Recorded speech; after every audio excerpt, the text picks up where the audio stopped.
Nina offensive mentality. I'm sorry, Buccaneers. I should have took you.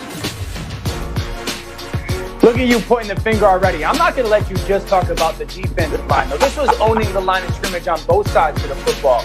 We're talking about a Tampa Bay team that really ran one run game, all game, duo, bunch of double teams that pushed the line of scrimmage. And then I'm going to give the props to the defensive line. Patrick Mahomes ran for 497 yards before throwing the football from the pressure of that Bucky line. I want to give a shout out to the entire Bucs coaching staff, the most diverse coaching staff in the history of the NFL. Bruce Arians, Byron Leftwich, Todd Bowles, you crushed it.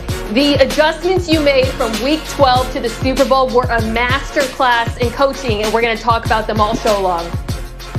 How about Tom Brady and Charles Woodson playing together and helping Michigan win a national championship? How about Tom Brady going up against Peyton Manning all those years? And this weekend, both men have been out of football long enough to be inducted into the Pro Football Hall of Fame. Woodson's in, Manning's in, and Brady's still going, winning another Super Bowl, 7 Super Bowl titles. Crazy. You just saw Adam Schefter, who's with us all show long. Mina Kimes, Dan Orlovsky, Marcus Spears. Here, of course, stay tuned in just a bit. Rob Gronkowski joins the show. He's going to tell you exactly the conversations that he and Tom Brady had to get him to Tampa Bay and to bring him out of retirement. But let's get to the defense in Super Bowl 55. Marcus has already apologized. Let's remind you just how good they were. Todd Bowles showing why he's one of the best coaches in the NFL and picking it up in the second quarter. Chiefs down 14-3. 3rd and 6. Shaq Barrett with so much pressure that Mahomes is all the way yards behind where he was before throwing the ball away. The Bucs defense stood strong on 3rd down throughout the game. 3rd quarter, Chiefs trailing 28-9. Still another 3rd down here. Antoine Winfield Jr., watch the youngster right there getting the interception. Mahomes had a QBR of 16.9 on 3rd down last night. He was 92 QBR on 3rd down during the season. 4th quarter, Chiefs still looking for their first touchdown of the game. 4th and 10 here. The pressure was coming all night long. Mahomes there, a pass to Tyreek Hill, but that one's incomplete. Another opportunity for this Bucs defense. That's where you saw Winfield Jr. throwing up the deuce. Less than 2 minutes remaining in the game. Chiefs down 31-9. Mahomes trying to make something happen, and Devin White comes up with a pick to seal the deal. So the Bucs defense comes through big in the victory. Here's Shaq Barrett on the magnitude of this D's performance. No touchdowns was unheard of for the Chiefs offense. Like if you told anybody what going to score a touchdown in any game this year, you would have if you'd have bet on that, you'd have made so much money. Nobody would have thought the Chiefs would have never scored a touchdown in the Super Bowl game. I guess somebody had to bet on that, right? Hey, it's no secret that Super Bowl 55 was one in the trenches. The disparity between the two sides was jaw-dropping. Patrick Mahomes pressured on 29 of his 56 dropbacks, the most pressures a quarterback has faced in Super Bowl history. On the other side, Tom Brady was clean, pressured just 4 times on 30 dropbacks, the fewest pressures he's faced in his 10 Super Bowl appearances. Mina, for the 2 weeks leading up to the game, you told us getting pressure with 4 rushers was going to be key in this one. How'd they do that yesterday? Well, it's a good example, I think, of how getting pressure with 4, defense generally, it's both simple and complicated at the same time. It's simple because, Laura, it's just numbers. If you can consistently get pressure with 4, you have more defenders that you can allocate to coverage. The last time these teams played, the Bucs were in nickel or dime on 75% of dropbacks. Last night, it was 96%.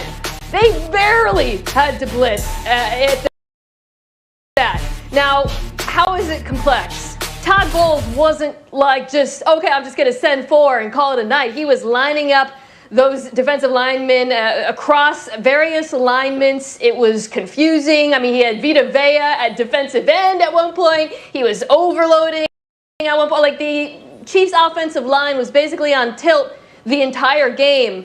And really, it was a masterclass, I thought, in defensive coaching. Yeah, I mean, I totally agree. And I love the word that you used, simple. But I want to throw another word in there, and it's not lazy. You know, that's what stood out for me with Todd Bowles was it was simple. He realized my front 4 is the best unit in this football game. We knew the Chiefs' offensive line was bad. True. But it wasn't like he just lined up and said, okay, you guys just go win. Like, he put them in positions to play really well. You mentioned Vita Vea being on the outside. Think about this. Vita Vea is at the end of the line of scrimmage. JPP goes inside. Well, why? Because he knows that he's going to be the person pushing that offensive tackle and squeezing the pocket. Just watch how quickly he is in Patrick Mahomes. Now, Mahomes makes a great play to get the throw off, and it's a completion. But Todd Bowles is like, well, I'm going to just dial it up again. The very next down, he's going to put Vita Vea on outside. That's 360 pounds as an offensive tackle trying to block that. Now, Tyreek Hill and Travis Kelce, this allows you to play coverage to those guys. No one-on-one matchup. Look at the coverage, the pocket push right there. But this next one is my absolute favorite. They're going to take Vita Vea, Sue, and Shaq Barrett and put him outside the center. JPP singled up by himself. That's going to force their left guard and everybody over to go to the right to try and block. Now, what are they trying to do? They're really trying to get Sue to push that right tackle back. But why? Because they're going to wrap Shaq Barrett all the way around. They know Sue's going to win, force Mahomes to scramble outside to his left, and then Shaq Barrett's going to wrap around waiting for him like, here you are. I mean, that is beautiful right there. So, yes, it was more often than not just that four-man rush. But it was also Todd Bowles putting those guys in positions to play really well. He didn't just sit back and go, you guys earn your paycheck. He was like, nope, I know that you guys are great. I'm going to give you a little juice, and then you guys can go dominate the football game. I said this earlier. Patrick Mahomes ran for 497 yards before throwing the football. That's I don't care who you are. You're not going to play good. Todd Bowles was a masterclass. Oh. Y'all give me a second because I'm super emotional listening to Dan and Mina talk about defense. I just need a second. I just need a second because I've been wanting to come on this show for a long time and the defense be the focus. So thank you all for this moment. Mina Kimes and Dan Orlovsky and Laura Rutledge. And thank you, Tampa Bay. And I love the points you all made because that was the game, right? Like that was the game. That was the part of the game that we saw a definitive advantage. But not only in that front four and the pressure, it was also Todd Bowles playing Kansas City against Kansas City. This is beautiful, this tape I'm about to show. We got Murphy's Bunting and Carlton Davis. They are what you call combo coverage right now. When you take the outside, Carlton, I'll take the inside.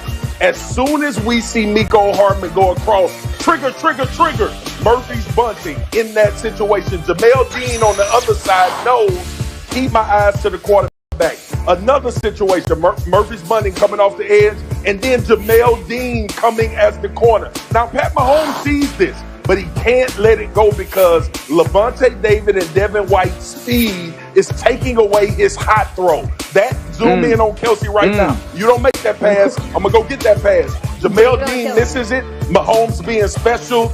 And this almost could have been a touchdown. But that pressure, that thought process from Todd Bowles, not to be alerted by all of the things that we've seen all season long, not to clam up and shell up. When you take your opportunities, go try to get Pat Mahomes, and it paid its dividends. Let me give you another one that's going to make you emotional, Marcus. Todd Bowles' defense did something no defense has ever done to the Chiefs since Mahomes became the starters. Hold them to no touchdowns. So there you go. Let's get Adam Schefter back in here. The win Sunday reminded you of another Super Bowl team, Adam, Tom Brady should be familiar with. Explain. Yeah, well, this is very much like what the 2007 New York Giants did, going on the road, winning 3 straight road games against tough quarterbacks before beating Tom Brady in the Super Bowl. It's exactly what Tampa Bay just completed. Basically, went on the road, won in Washington, beat Drew Brees in New Orleans, beat Aaron Rodgers in Green Bay, and then came home to play a home game, the first home game in Super Bowl history. And, of course, Tom Brady was on the other side this time, beating the Chiefs in a game in which the Chiefs remarkably didn't score a touchdown, as we talked about. Who would have thought that would have been the case coming in? And Tom Brady was at his finest, and it's hard to imagine that 1 year ago, teams were deciding whether or not to pursue Tom Brady in free agency in March, and when free agency rolled around, all of 2 teams made a serious play at Tom Brady. The Chargers and the Bucs worked out pretty well for the Bucs, I'd say. Yeah, they were probably thinking, man, we really should have given that 42-year-old then, now 43-year-old, a shot. All right, we're just getting started here on NFL Live. The man's got 7 rings. Later, we're talking all first down marker. They would end up running for that first down, but the Chiefs called timeout with 44 seconds left in the half. A couple plays later, Brady set up near midfield, 1st and 10, taking a deep shot to Mike Evans. Rashad Breeland with pass interference called on him. You can see in this replay, maybe Breeland trips Evans there. Some people thought the ref's too involved in this game. Hey, 13 seconds left in the half. It's 1st and goal. Brady, again, looking for Mike Evans in the end zone. Pass interference on Tyrann Mathieu. Very frustrated for him. And then a huge momentum swing here. 10 seconds left in the half. It's 1st and goal. And Brady with a strike to Antonio Brown for the touchdown. Great route by Brown. And the Bucs end up taking that 21-6 lead into halftime. So, Dan, we all on this show, it's no secret, picked the Bucs to win. We wish we picked the Bucs. We picked the Chiefs to win. A lot of it was because we felt like Mahomes could rise above the issues on the O-line. But, Dan, you even said that Patrick Mahomes would have to have his best game as a pro. This ended up being maybe some about Patrick Mahomes, but a lot about the other guys on his team, too. Yeah, let's make something clear. Did the Chiefs lose this football game or get whooped in this football game because of Patrick Mahomes? No. Did the Chiefs play their worst game in the last 3 years? Absolutely. But more importantly, this is the most outcoached and outclassed I've seen the Chiefs in 3 or 4 years. I mean, they were so outcoached by Bruce Arians and Todd Bowles and Byron Leftwich that it was the second, third, and fourth time you rewatch that game, it was glaring. First of all, offensively, they never adjusted to some of the stuff defensive line-wise that Tampa Bay was throwing at them with the overloads. They never created a one-on-one for Tyreek Hill. I will say that again. Tyreek Hill never had a one-on-one matchup in this football game. So Tampa Bay defensively, on 1st and 2nd down in this game, 11 times ran 2-man coverage. Anybody that knows football, 2-man is 2 deep safeties, man-to-man underneath. It's predominantly a 3rd and 7 or long, 7+ play where you know it's going to be a throw. They were running it on 1st and 2nd down because they ran it. They called it to stop the RPO. The Chiefs never ran the football. The Chiefs should have been hard-headed to try and run the football because it's an advantageous look. Spags never dropped enough people in the coverage. He played way too much one-on-one. So this was a complete out-coaching massacre by Tampa Bay to Kansas City. Mina, let's follow up on the Mahomes side of this. How much of this loss can be blamed on him in your mind? Laura, I've watched this game now 2 times. If you think Patrick Mahomes ranks even in like the top 10 of reasons why the Chiefs lost, my recommendation is this. Go to google.com, type local optometrist, and get your eyes checked. All right. I mean, he was pressured a historic amount, but beyond that, he was pressured on 2.5 seconds or less on more than 40% of his dropback. So it wasn't like he was just holding on to the football and that's what was to blame. I did say nothing about the drops. I saw people saying he should step up into the pocket. What pocket? The pocket did not exist, okay? And don't come at me with you make excuses for Mahomes. You never criticized him. There were games where he played poorly this season. Heck, I think the Atlanta game is an example of one where he played worse than he did last night because last night the conditions for quarterbacking were non-existent. If anything, it was evidence that football is the ultimate team sport. Yeah, I'm with you, Mina. Find me one quarterback in the NFL that could have had success last night, and I'll relent and give this seat up for you on NFL Live for the rest of my career. I'll be watching somebody else talk about it. Here's the thing. I will never forget something Mina Kimes said earlier this year when we watched the Kansas City Chiefs. I believe it was against Buffalo in the playoffs, if I'm not mistaken. She said all of the Chiefs stars left their imprint on the game. And this is what did not happen against Tampa Bay. This is a play Patrick Mahomes has made all season long. This is a play that Tyreek Hill usually makes when the ball hits him in the hand. These guys let him down last night, y'all. This is another play under duress. Travis Kelce dropped the football, a key first down, ability to get a drive going.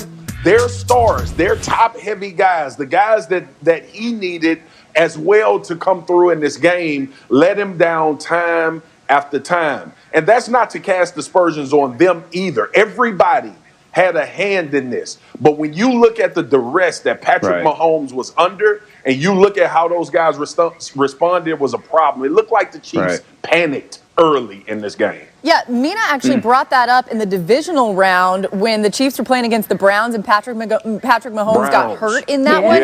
And the reason why I even bring up that point is because obviously that's a talented Browns team, but this was totally different against a Buccaneers team that we all said would need to face the best out of the Chiefs. All right, plenty more to come on the Super Bowl, but the news never stops. Carson Wentz is at the center of it right now. So let's get Adam Schefter in here with the latest on Wentz and the Eagles. And this feels like a trade is imminent. Adam, what else can you tell us? Well, Laura, there's no doubt it's getting closer, and the expectation around the league is that Carson Wentz will be traded. The question is, when does it happen? Who do they send him to? And what do the Eagles get in return? But there's been enough interest so far to make everybody think that Carson Wentz is going to get traded here in the coming days or weeks. We just don't know exactly when the Eagles will feel like they've got enough compensation to make the trade. The Eagles have told teams that they're comfortable bringing back Wentz, but people I've spoken to don't believe that that will be the case. They believe Wentz will be sent packing, and the question is what they get back. The Eagles are looking for a package that is similar to the one that the Detroit Lions got from the Rams in return for Matthew Stafford. Again, a lot of people wondering who's going to give that up. The Bears have had some level of interest. The Colts have had some level of interest. There have been other teams that have called in expressing some level of interest. And so Philadelphia is not rushing to make a move, but everybody believes that eventually the time is going to come that they are going to make a move with Carson Wentz. Yeah, we'll have the latest right here whenever that does happen, if it happens. And Adam, to your point, the Eagles may say they're comfortable keeping Wentz around, but it seems like Wentz is not comfortable staying there. Adam with us all week long. So as any of this news breaks, we will have it right here on NFL Live.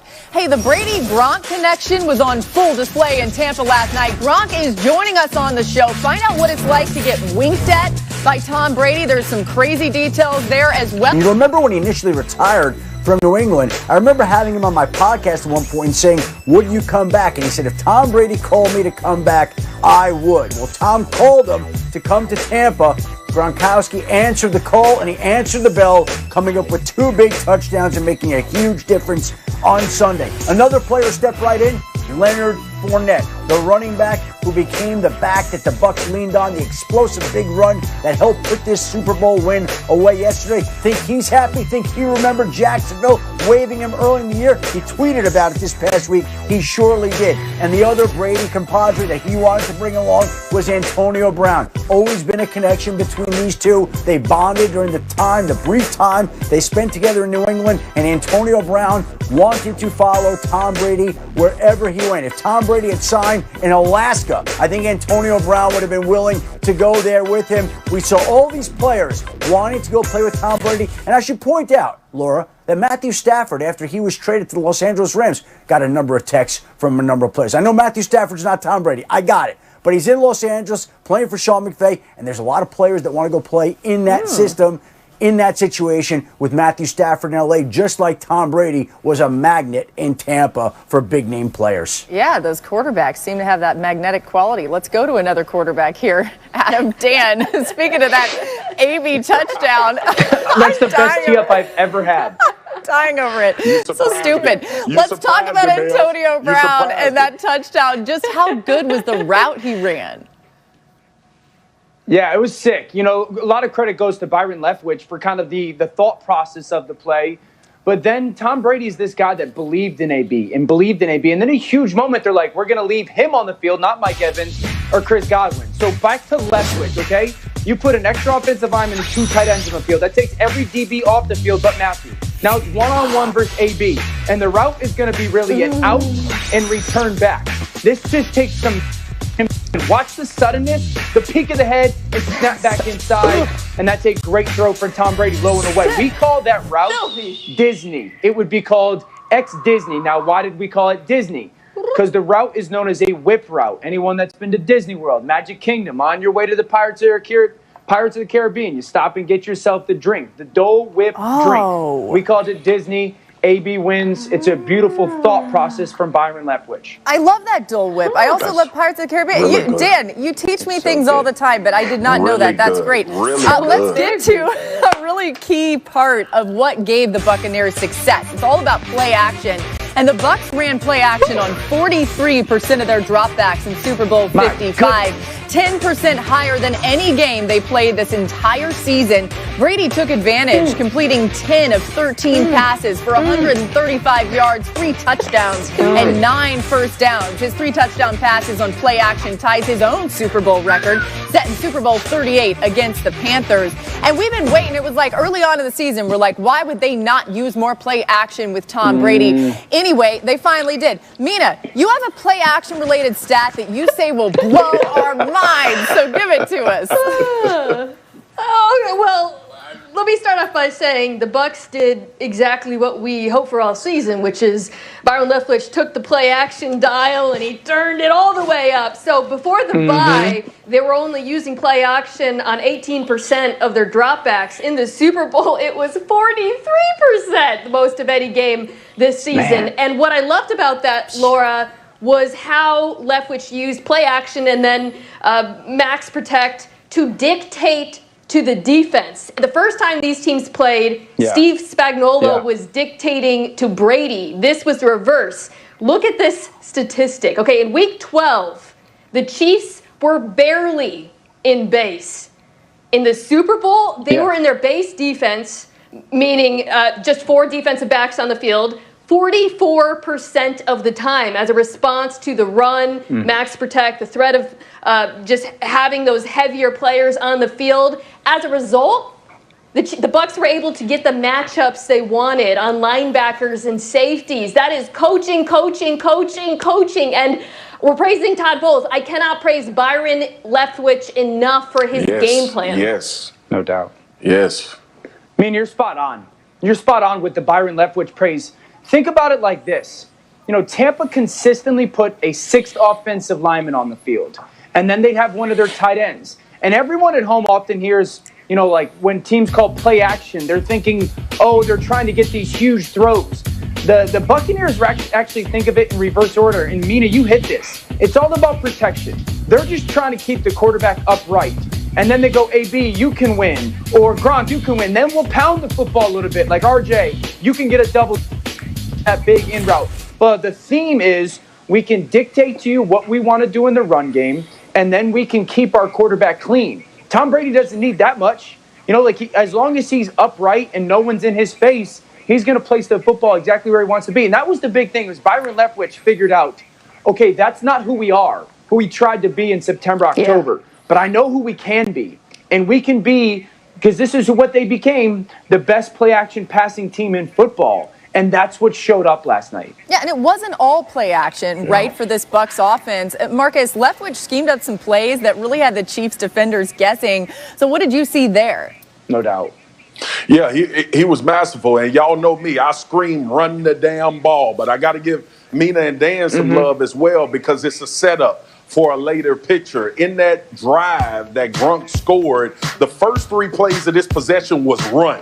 Downhill at you. Okay. At you. It was 3 of these. You see the yards that's being ripped off by Leonard Fournette. Now, this is setting up for when we have our opportunity. This is 3 straight runs to start this drive. Now I'm about to show you all why you should attempt to run the ball even if you're not getting yards. Look at Rob Gronkowski. This look. He is going to be, well, give you the perception that he's a backside blocker. Look at Sorensen. That is Sorensen's man, Gronk. But look at this play fake to Fournette. Look at Sorensen's eyes eating up that run. Gronk out leverages into the end zone. This was set up at the beginning of that drive. It was set up with those 3 downhill runs. Hey, linebackers, I'm challenging you at the line of scrimmage. And then when we get the opportunity, we will slip Rob Gronkowski out of the backfield. We know you're going to bite on Leonard Fournette play fake, because we've run it for 6 yards per carry in this drive. And then you end up with a touchdown. So from a defensive point of view, look, I want to Sorensen's fault. That's his man. Rob Gronkowski is his man. Sure. But I want everybody to understand at home from a defensive perspective, when you're getting the ball ran down your throat, guess what your first instinct is to defend? The run. And that's why it was so impressive about what Byron Leftwich did, and you guys talking about that play action. Yeah, a couple things. So Mina hit on the 4 defensive backs, right? The base defense to start. Well, why does that actually really matter? Because one, you take one of their best players off the field. You take a Snead off the field or a Fenton off the field, one of those guys, and now a linebacker that's not used to playing has to play meaningful snaps in the Super Bowl. And then, Marcus, you're talking about the commitment to running the football. When we as an offense are running the football at will, so to speak, what you do as a defense is get tired. The number one thing that goes when you get tired, your discipline with your eyes and communication. That's when the play action becomes a huge part. The pickup of playoff Lenny Fournette ended up being so crucial for this Bucs team overall. What a pickup by them. All right, you guys were talking about Rob Gronkowski. We're going to have him join the show. Here's a little preview of what's coming your way next. What's up, everyone?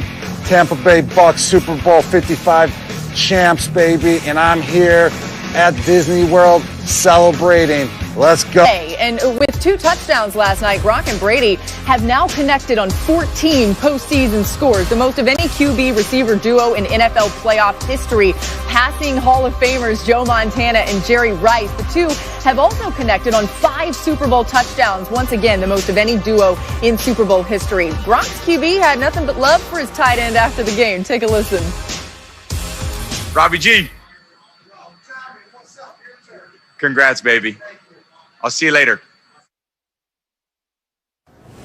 And now we welcome in the recipient of those winks from Tom Brady, Rob Gronkowski, joining us from Walt Disney World. You know, listen, Rob, I just have to know, I realize that you have received many winks from Tom Brady, but what are they usually about? You know, half the time I'm not really sure. It usually means that, you know, you ran a nice route and, you know, he just winks at you like good job, nice route. I'm going to throw it to you. So, you know, it's always a good sign when Tom's winking at you. It's always a bad sign when, you know, he's yelling at you. Right. Yeah, you want the winks over the yells. I love it. All right, so yes, you do. Let's talk about Tom Brady and his pitch to you to come out of retirement and join the Tampa Bay Buccaneers. What exactly did he say to get you there? You know, it wasn't like a phone call or anything. It was, you know, a series of conversations and everything. And it was just a route that was presented to me. You know, I was kind of looking to come back. And I was only going to come back if it felt right. And I felt like that was the right route to take in my life, is to come back, come out of retirement and go to the Tampa Bay Buccaneers and go back with my quarterback that I've been with my whole career. And now I'm here in Walt Disney World celebrating Super Bowl 55 as a champion. It really is amazing when you think about the story and the path, and there's so much more of it that you know that probably the rest of us don't know. Why do you think it is that Brady trusts you the way that he does in the biggest moments? I realize there's a history there. There's got to be a little something more. Yeah, he always says it. You know, he tells a lot of people. It definitely means a lot to me hearing it, you know, from the greatest ever, that, you know, he trusts me, that I'm a guy that you can rely on. And in order to keep that trust, I got to be ready for the big moments, and I got to come through in the big moments. I love that, you know, he relies on me, and it's much appreciated. It just keeps me motivated and keep me going. Yeah, speaking of things that might be too big to handle, you had that Lombardi trophy that you dented because you bunted with it. So I'm wondering, have the Bucs been really excited about handing the Lombardi to you in just looking at the history and what happened the last time with that? Yeah, that was dangerous how I dented that trophy, but I always blamed that on Julian. He threw me the pitch. I haven't even touched the Lombardi trophy yet. I'm not sure if it's for a reason, if the Buccaneers organization is trying to keep it away from me, but it would be pretty cool just to even see it. You know, I just saw it from about 30 yards away yesterday, but I have not touched it yet, and hopefully I get to soon. Yeah, can somebody bring this man the Lombardi trophy that he had a piece in winning? When you do see it, Gronk, what will you do? You know, I'm going to give it a big kiss. You know, I got to pay my respects to it and, you know, give it a big hug, give it a kiss, hold it up in the air. And then I just go with the flow. I just never know what's going to happen. I really don't try to plan anything. I just go with the flow, and whatever happens, happens. I just like being in that moment and just thinking of things on the spot. Yeah, I hope somebody documents this particular moment. You're at Disney World, as you mentioned. Are you a big roller coaster guy? Oh, yes, I am. I am a roller coaster guy. My favorite part is going really high up in the air and then just dropping. Like, that feeling in your stomach is a great feeling. The adrenaline rush you get from that is great, and I love adrenaline. I love endorphin rushes. You know, that's basically what I live for. And so when I get up there, roller coasters are my favorite. I don't like roller coasters where I really don't fit in the seat and they rock you back and forth. Oh. And since I'm too big for the seat, the ride is not pleasant and it's shaky. And all the normal sized people are like, what a great ride. Like they flowed so good in the seat on the ride, but I'm like, yo, that roller coaster ride was not cool at all. Like I was just way too big for the seat that, you know, my body was just whipping around how it was not, you know, not intended to be. So I'm a big roller coaster guy when I can fit in the seat. Yeah, that's how I feel too.